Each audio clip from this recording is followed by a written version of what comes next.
नमस्कार। आप सभी का स्वागत है समर्पण भक्ति मार्ग के इस चैनल में। और आज जो मैं विषय लेके आई हूँ वो बहुत ही सुंदर विषय है, बहुत ही ज्ञानवर्धक है और आपके जीवन में उससे बहुत लाभ होगा। आज का हमारा विषय है कि भाग्य, दुर्भाग्य और सौभाग्य क्या है, इनका क्या अर्थ है, सही मायने में इन्हें क्या कहते हैं।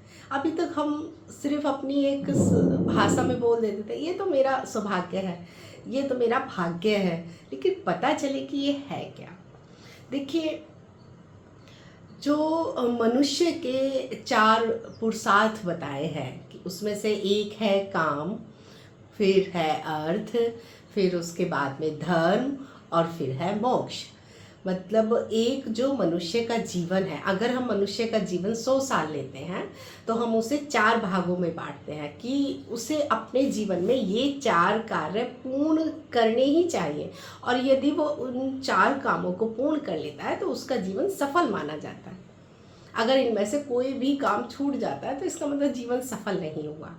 तो पहला काम इनका क्या है? पहला हो गया कि काम हो गया, कर्म हो गया, कर्म करना। दूसरा हो गया अर्थ, अर्थ हो गया पैसा, पैसे की व्यवस्था करना जीवन को चलाने के लिए, जीवन यापन के लिए, उत्तरजीविता के लिए पैसे की व्यवस्था करना। फिर हो गया धर्म, धर्म है परम तत्व की भक्ति करना, उस परम तत्व की आराधना करना, उसके धर्म के मार्ग पर चलना। या हम बहुत साधारण सी भाषा में आपको समझाऊं तो नैतिक कार्य करते हुए परम तत्व की आराधना करना, है ना। अब मोक्ष क्या है? मोक्ष है परम तत्व ही हो जाना, मतलब ईश्वर की आराधना करते करते ईश्वर ही हो जाना, इस जीव के जीवन से मुक्त हो जाना, स्वयं ईश्वर बन जाना। यहीं से ये शब्द निकलता है अहम ब्रह्मास्मि, मैं ही ब्रह्म हूँ। या हम ये भी कह देते हैं कि जो मनुष्य है, जो प्राणी है, वो ईश्वर का ही रूप है।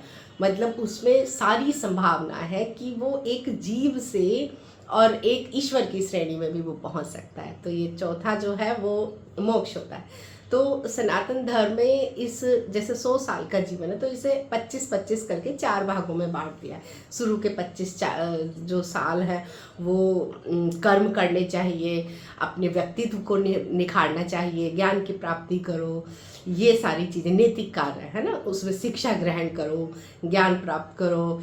और 25 साल शुरू के बहुत ही मेहनत के हैं, एक जगह पे पहुंच जाओ। फिर 25 से 50 साल तक पैसों की व्यवस्था, पैसा कमाना, जीवन यापन करना, घर गृहस्थी, शादी ब्याह, बच्चे वगैरह। फिर 50 से हम वानप्रस्थ की तरह, मतलब कि अब हम धर्म के मार्ग पे आ गए।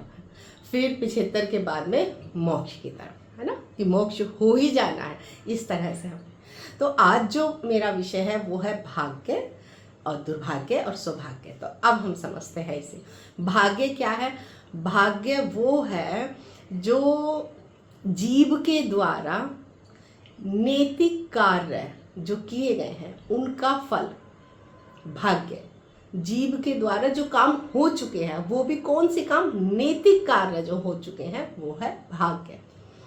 और जीव के द्वारा अनैतिक कार्य जो हो चुके हैं वो है दुर्भाग्य। और सौभाग्य क्या है? सौभाग्य है दूसरे के द्वारा नैतिक कार्य जो हुए हैं उनका फल हमें भी मिल जाए, तो ये हमारा सौभाग्य है। अब इसका एक उदाहरण लेते हैं। इसका उदाहरण ऐसा है कि मान लो कि मुझे प्यास लगी है, मुझे प्यास लगी तो मैंने गड्ढा खोदा, कुआं खोदा, मतलब मैंने कर्म किया। प्यास लगी, कर्म किया, कुआं खोदा और उसमें से पानी पी लिया, तो ये मेरा भाग्य हो गया, क्योंकि हमने कर्म किया और उसका फल, अच्छा फल हमें मिल गया, ये भाग्य हो गया। लेकिन अब वो जो कुआं है, अब उससे दूसरे लोग भी पानी पी रहे हैं, ये दूसरे लोगों का सौभाग्य है, क्योंकि उन्होंने कर्म नहीं किया है, दूसरे ने कर्म किया था, उसी का फल उन्हें भी मिल रहा है, ये है सौभाग्य। इसका एक और उदाहरण समझते हैं। मान लीजिए कि हम जा रहे हैं, गुरु के दर्शन करने हम जा रहे हैं, तो ये हो गया भाग्य। अगर हम गए और हमें गुरु के दर्शन हुए, ये हो गया भाग्य। यदि गुरु खुद ही हमें दर्शन देने आ जाए, खुद ही हमसे मिलने आ जाए, ये है हमारा सौभाग्य। तो जब भी हमारा सौभाग्य से हमें कुछ मिलता है, हमें सदैव आभार प्रकट करना चाहिए सामने वाले का, जिनके नैतिक कर्म के चलते हमें अच्छे फल की प्राप्ति हुई। तो कई बार लोग ये कहते हैं कि हे ईश्वर मेरे भाग्य सौभाग्य की रक्षा करना। वो वास्तव में क्या कह रहे हैं? वो ये कह रहे हैं कि जब मैं कर्म करूं तो उसमें बुद्धि को प्रदान करना कि नैतिक कार्य हो, और फिर नैतिक कार्य का फल तो अच्छा ही मिलेगा। तो वो क्या कह रहे हैं? हमारे भाग्य की रक्षा करना। दूसरा कह रहे हैं हमारे सौभाग्य की रक्षा करना। सौभाग्य की रक्षा करने का मतलब है कि जो लोग नैतिक कार्य करते हैं उनके द्वारा किए हुए कार्य का जो हमें फल प्राप्त होगा, तो हमें उन नैतिक लोगों के सानिध्य में रखना, उनके आसपास रखना, कि उनके द्वारा किए हुए कार्य का फल भी हमें मिल जाए, हमें लाभ मिल जाए। तो भाग्य, दुर्भाग्य और सौभाग्य। अब हमें क्या करना चाहिए? हमें भाग्य को तो अच्छा बनाना ही है, कर्म तो अच्छा करना ही है, नैतिक तो कर्म करने ही है, जिससे हमारा भाग्य तो ठीक हो, हमारा जीवन तो सुंदर से चले ही।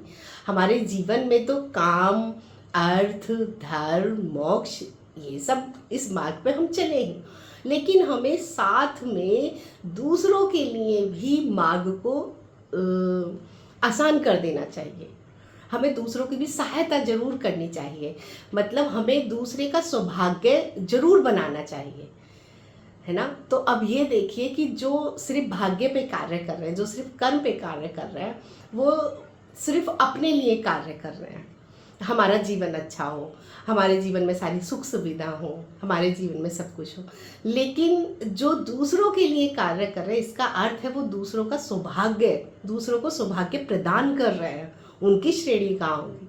उसी श्रेणी में गुरु भी आते हैं, उसी श्रेणी में देवता भी आते हैं। देवता कौन है? देवता वो है जो अपने जीवन को इसलिए लगा देते हैं कि वो दूसरों के लिए सौभाग्य निर्मित कर सके, मतलब अपने जीवन को दूसरों के प्रति समर्पित कर देते हैं। इसमें जैसे हम एक सूर्य का उदाहरण ले सकते हैं। जो सूर्य है वो अपने लिए कुछ नहीं करता है ना, वो दूसरों को ऊर्जा दे रहा है, धूप दे रहा है, रोशनी दे रहा है, सदैव दूसरों के लिए जी रहा है। जैसे एक वृक्ष भी है, वो अपने फल कभी भी नहीं खाता, वो उसके फल दूसरे खाते हैं, है ना। तो हम उसे भी देवता की श्रेणी में रखते हैं। हम गाय को माता क्यों कहते हैं? हम उसको भी पूजनीय क्यों कहते हैं? क्योंकि वो दूसरों को इस तरह का दूध प्रदान करती हैं जिससे यदि कोई छोटा सा शिशु है, उसकी माँ नहीं है, तो भी वो गाय का दूध पिए तो उसे उतने ही पोषक तत्व मिले जो एक माँ के दूध से मिलते हैं। तो हम उनको भी देवता कहते हैं। तो हम देवता किसे कह रहे हैं? जिनके जीवन में किए गए कार्य से दूसरों को मार्गदर्शन हो, दूसरों को फल मिले, दूसरों का फायदा हो, तो वो देवता की श्रेणी में। तो एक मनुष्य भी देवता बन सकते हैं। उसके लिए हमें कहीं दूर जाने की जरूरत नहीं है। हम अभी अपने ही जीवन में इस तरह के कुछ कार्य करें जिससे दूसरों के जीवन में आसानी हो, जिससे दूसरों का भला हो, तो हम अभी मनुष्य जीवन में रहते हुए ही देवता की श्रेणी में हम पहुंच जाते हैं। हम देवता ही हो गए हम। तो 24 घंटे में जो भी कार्य आप करते हैं अपने लिए, उसमें से 1 घंटा जरूर निकालिए दूसरों की सहायता करने के लिए।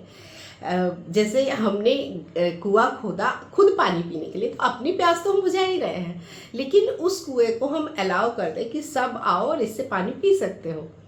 तो ये हो गया दूसरे का सौभाग्य को निर्मित करना। गुरु ये काम बखूबी करते हैं। वो अपने कर्म से, अपनी मेहनत से, अपनी साधना से मोक्ष की प्राप्ति करते हैं, उस परम तत्व में विलीन होने की तरफ चल रहे हैं। लेकिन साथ में उनके द्वारा जितनी भी साधनाएं की गई हैं, उनके द्वारा जो भी प्राप्त किया गया है, उस सब को वो किताब की तरह, किताब की फॉर्म में, ग्रंथों की तरह, शास्त्रों की तरह वो लिख के छोड़ जाते हैं कि अब तुम भी इस रास्ते पे चलोगे, तुम भी इस रास्ते पे चलोगे तो तुम्हें भी वही परम तत्व की प्राप्ति होगी।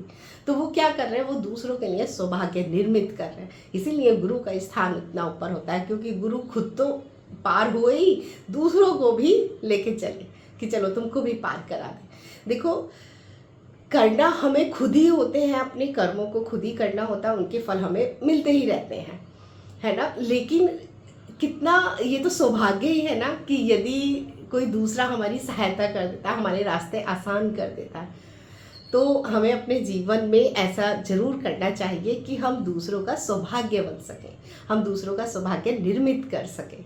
तो इसी के साथ ही मैं आपसे विदा लेती हूँ और मैं आशा करती हूँ कि आपको ये विषय बहुत पसंद आया होगा। इसी तरह मैं आपके लिए ज्ञानवर्धक वीडियो लाती रहूँगी। और जो हमारा चैनल है समर्पण भक्ति मार्ग का, ये उन सभी साधकों के लिए है जो भक्ति करना चाहते हैं या जो ईश्वर से प्रेम करते हैं, जो उनके पथ पर, जो पुरुषार्थ की तरफ चलना चाहते हैं, उनके लिए। और यहाँ पे इस चैनल के द्वारा एक और बहुत महत्वपूर्ण काम किया जा रहा है। रोज़ाना रात 9 बजे सब लोग सामूहिक रूप से ऑनलाइन सब मिलके मंत्रों का जाप करते हैं। तो ये बहुत सुंदर कार्य है। यदि आप भी इस कार्य में सम्मिलित होना चाहते हैं, बिल्कुल निशुल्क है, टेलीग्राम पे होता है रोजाना रात 9 बजे। टेलीग्राम पे मैं डिस्क्रिप्शन बॉक्स में उसका लिंक भेज दूंगी। बस आपको टेलीग्राम एप्लीकेशन डाउनलोड करनी है और वो ग्रुप ज्वाइन कर लेना है। और जैसे ही रात के 9 बजते हैं, रात के 9 बजते ही हम मंत्र जाप होता है, आराधना होती है, प्रार्थना होती है। तो ये मैं क्या कर रही हूँ, ये मैं दूसरों का सौभाग्य निर्मित कर रही हूँ। और आप क्या, अगर आप उसे ज्वाइन कर लेते तो क्या होगा, आप अपने भाग्य को उज्जवल करेंगे, है ना। और आगे आप भी दूसरे का सौभाग्य निर्मित कर सकते हैं। तो चलो मैं आज यहीं पे ही विदा लेती हूँ, फिर मिलूंगी आपसे एक नए विषय के साथ। तब तक के लिए धन्यवाद।